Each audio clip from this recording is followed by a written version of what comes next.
What if the most dangerous thing your government ever did to you wasn't a war, wasn't a scandal, and wasn't even a lie? What if it was a simple little number, printed quietly in a government report, that slowly picked your pocket clean for an entire decade, and almost nobody talked about it out loud? This is the story of the 1970s, a decade that history books dress up in disco balls and flower power.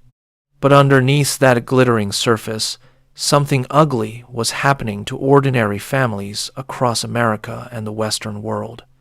Something that the economists had a clean, clinical name for: inflation.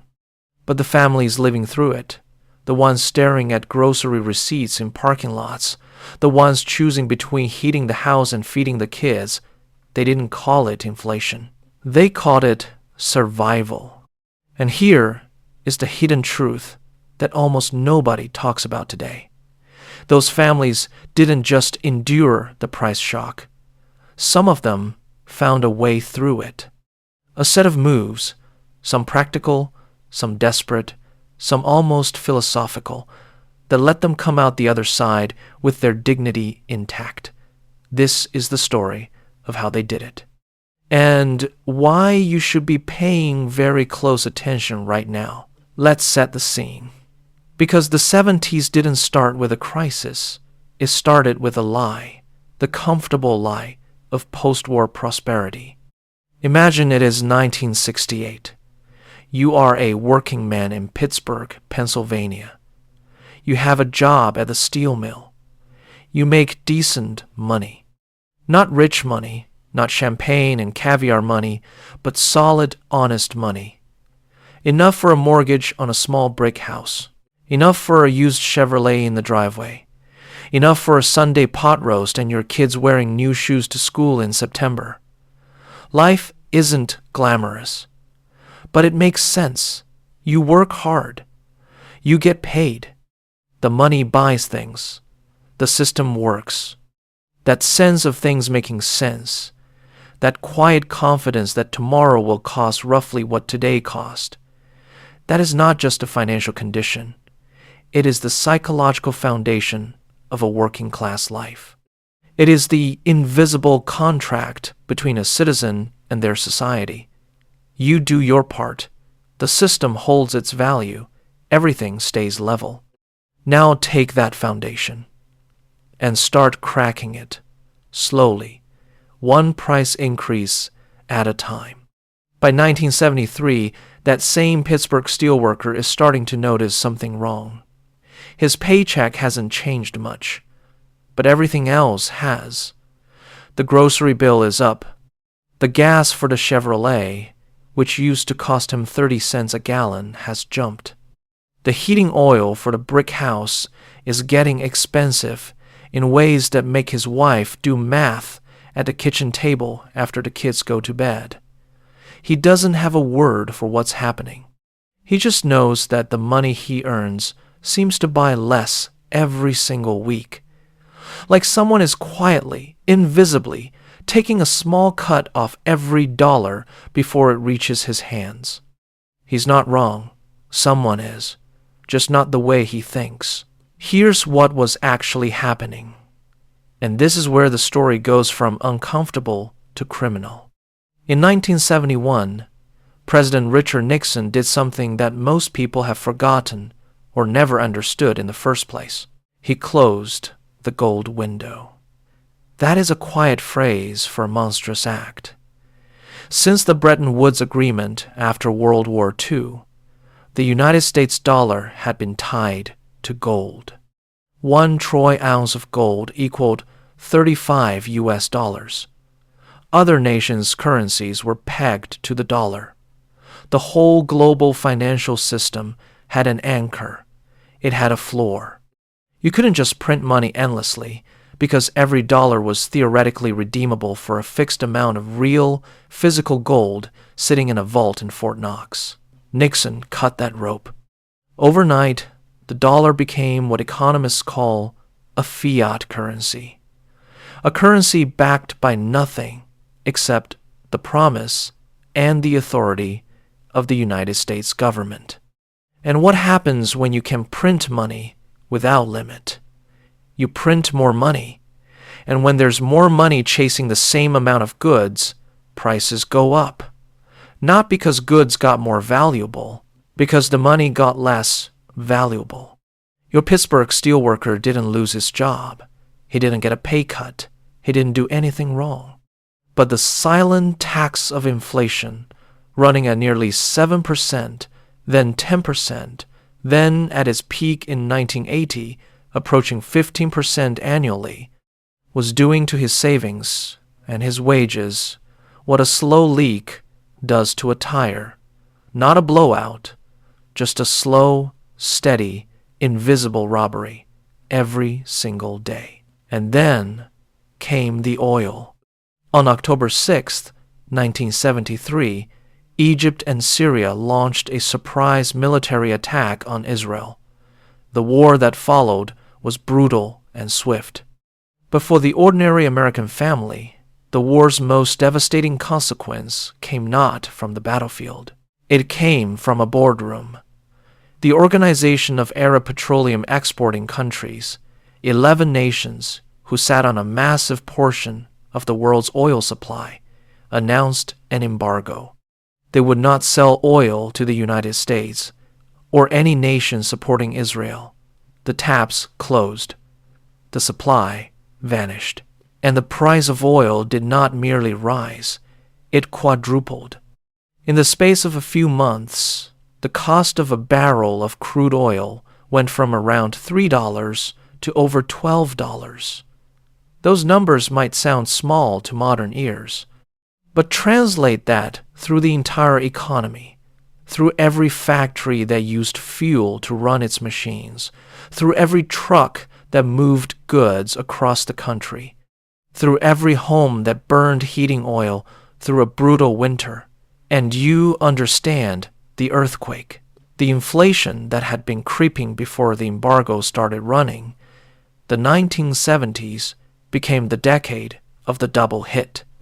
Inflation driven by the loose money of a currency untethered from gold, and inflation driven by an energy supply shock that turned the cost of everything upside down simultaneously. This is what economists call stagflation, a poisonous combination that their textbooks said shouldn't be possible. The economy stagnating, growing slowly or not at all, while prices kept rising anyway. The old medicine didn't work. The doctors were confused, and the patients, the actual working families, paid the price for the confusion. To understand how families survived, you have to first understand where they came from. And that means going back further than the 70s, back to the generation that raised the people who lived through that decade, back to the memory that lived in the walls of every Depression-era household. Go back to 1932. The Great Depression is not a historical event yet. It is Tuesday morning. It is your neighbor losing his house. It is the sound of the man 3 doors down crying in his kitchen because he can't feed his children. The families who survived the Depression, and not all of them didn't survive through policy or planning. They survived through a ruthless, bone-deep renegotiation of what enough meant. A woman named Clara, living in rural Ohio in 1932, did not throw away anything. Not a heel of bread, not a chicken bone, not a scrap of fat from the pan. She saved the fat in a tin can and used it to fry eggs 3 days later. She cut her husband's worn shirt collar off, turned it inside out, and sewed it back on so the frayed edge was hidden. She grew vegetables in a strip of dirt beside the house that was barely 6 feet wide. She canned everything that ripened because the winter had no mercy, and neither did the bank. Clara didn't think of herself as resourceful. She thought of herself as simply paying attention, not wasting what she had, understanding, at a molecular level, the difference between a want and a need. Her daughter grew up watching Clara do these things. She absorbed this knowledge the way children absorb everything, through pure observation, through the body, not through the mind. By the time this daughter was running her own household in the 1950s, she had the skills. She just didn't need them anymore, because the 1950s in America were fat. They were the payoff for the sacrifice. New appliances, cheap gasoline, supermarkets overflowing with abundance. The Depression-era survival skills sat dormant, like seeds waiting for a drought. The drought came in 1973. Clara's granddaughter, now a young mother in a suburb of Cleveland, started experiencing prices that didn't make sense. She'd go to the grocery store with a $20 bill, which had always been more than enough for the week, and come home with half of what she used to get. She called her mother, bewildered and frightened. Her mother, Clara's daughter, sat quietly for a moment, and then said something that sounded almost ancient. "Your grandmother knew how to do this. Let me tell you what she did."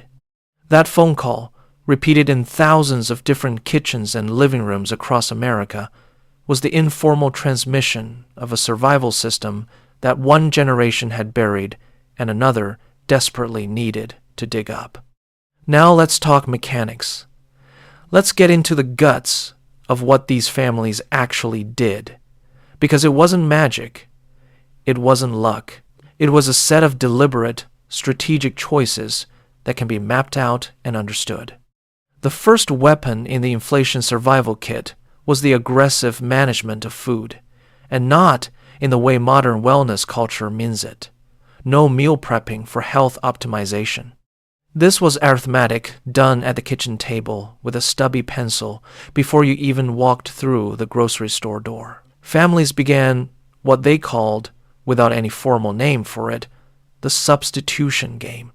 When the price of beef went up dramatically, because everything touched by fuel costs went up, and beef required fuel to raise, transport, and refrigerate, families substituted down, not to nothing, to cheaper protein, chicken thighs instead of sirloin, dried beans and lentils, which had been depression food, came back to the table without shame. Eggs, which remained relatively inexpensive, became a dinner protein, not just a breakfast item. Liver and organ meats, which the post-war prosperity era had taught people to look down on, went back into the cast iron pan. The families who survived best weren't the ones who cut food entirely. They were the ones who reconfigured the relationship with food categories. They understood, intuitively or explicitly, that a calorie is a calorie, that protein from a can of beans sustains a child just as well as protein from a porterhouse steak, and that the prestige attached to certain foods is a luxury that inflation strips away with no sentimentality whatsoever. The second weapon was the household garden. In 1974, seed sales in the United States spiked in a way that nursery industry analysts described as nothing short of astonishing. Families who had never grown anything in their lives were tearing up patches of their suburban lawns and planting tomatoes, zucchini, lettuce, and green beans. Not because gardening was trendy, because a packet of tomato seeds cost 40 cents and could produce enough tomatoes to feed a family for months, while a pound of tomatoes at the grocery store cost money that seemed to increase every week. This was not a movement. It had no name and no celebrity spokesperson. It was just millions of individual households doing the same quiet math and arriving at the same quiet answer. Grow what you can. Buy what you must. Waste nothing. The third weapon was the death of brand loyalty. And this one hit the corporations hard enough that some of them still haven't fully recovered psychologically from what consumers did in the 70s. For the two preceding decades, American consumer culture had been built on brands. You didn't just buy cereal, you bought Kellogg's Corn Flakes. You didn't just buy aspirin, you bought Bayer. The brand was a promise of consistency, of quality, of identity. Buying the right brand meant you were a responsible, discerning consumer. The advertising industry had spent billions of dollars across television and radio and print building these emotional attachments between American families and branded products. Inflation dissolved them overnight. When the store brand can of green beans was 12 cents cheaper than the Del Monte can sitting right next to it, and the green beans inside were grown in the same region and packed in the same style, the emotional attachment to Del Monte revealed itself for exactly what it was: a learned behavior that you could unlearn the moment the price differential became large enough to notice. Housewives, who were the primary grocery purchasers in most families at that time, became extraordinarily sophisticated comparative shoppers almost overnight. They tracked prices across multiple stores. They clipped coupons with strategic intensity, not as a hobby, but as a genuine financial activity worth serious time and attention. Some women estimated they were saving the equivalent of several hours of their husband's wages every single week through coupon use and store brand substitution. In an era when women were often not participating in the paid workforce, the grocery budget became a domain of genuine financial power, and they wielded it with precision. The fourth weapon was the collaborative economy. And this is one that the 1970s gets the least credit for because it happened quietly in neighborhoods and church halls and school parking lots without any documentation or fanfare. Neighbors started sharing, not out of ideology, not because some politician told them to be community-minded, but because pure pragmatic math showed them that two families sharing the cost of a large purchase was better than each family paying full price alone. Families with large freezers offered to split bulk meat purchases with neighbors who had smaller ones. Women in the same neighborhood organized informal buying cooperatives at warehouse stores before warehouse stores had become a mainstream concept, pooling their money to buy rice, flour, cooking oil, and canned goods in quantities that brought the per-unit cost dramatically down. Skills were traded instead of purchased.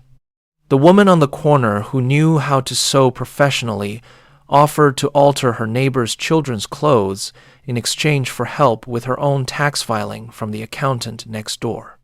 The man who could fix small engines repaired lawnmowers and appliances in his neighborhood in exchange for vegetables from a neighbor's garden. The money economy didn't disappear, but around its edges, a barter layer emerged that let families extract real value from their skills without touching the inflating dollar at all. There is something almost subversive about this. Think about it carefully.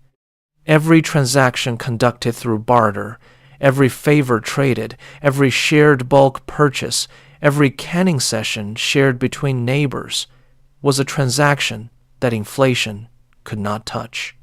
You cannot inflate the value of preserved tomatoes from your own garden. You cannot devalue a repaired washing machine that you fixed with your own hands using parts from a salvage yard. The inflation monster fed on the dollar, and these families, quietly and without fanfare, were building small pockets of their lives that didn't require dollars at all.